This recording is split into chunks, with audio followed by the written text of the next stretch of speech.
Мен Жетісу облысы Кербұлақ ауданы Сарыбұлақ ауылдық округі Қарағаш ауылының тұрғыны Сыбанқұлов Ермек Көпжасарұлы мынандай менің құқығым тапталғаны туралы осы құқығымды қорғап беретін мені бір қорғаушыны іздеу мақсатында осы бейне баянды түсіріп отырмын.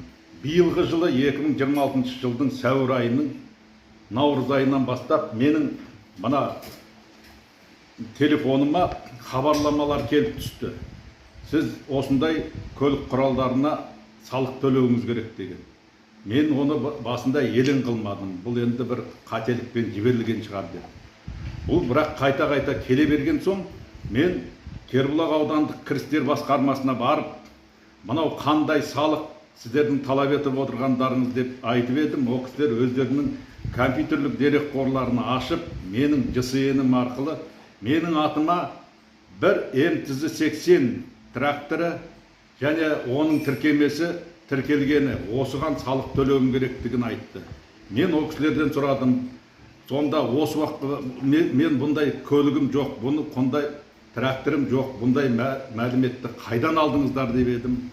Бұлар айтты, Кербұлақ ауданы әкімдігінің ауыл шаруашылық және жер қатынастары бөлімінің техникалық құралдарды бақылау бөлімінің мамандарының есебімен берілді деді. Осы негізде мен Кербұлақ аудандық әкімдігінің ауыл шаруашылық бөліміне және жер қатынастары бөліміне келіп, менің атыма не трактор тіркеген, не үшін тіркегендерін сұрап едім. Ол кісілер маған дерек қорларын қарап, сіздің атыңызға 2007 жылы осындай трактор тіркелген дейді. Ол трактор Сарыбастау ауылдық округінде тұр дейді.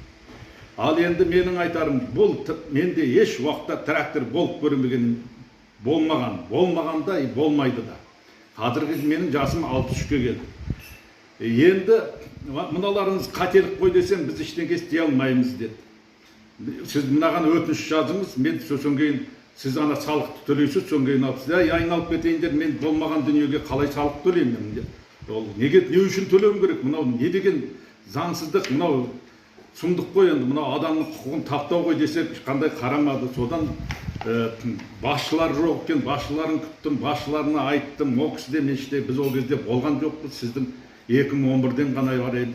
Бізде мәліметтер бар, ары қарай кім неге тіркеген білмейміз деген уәж айтты. Содан мен аудандық прокуратураға шағым бердім, арыз бердім. Бұл кісілер қарап, тура жаңағылар кісілерден ешқандай әрекетсіз ауыл шаруашылық бөлімінен осындай не себеп екенін алғанда маған сол туралы жауап берді.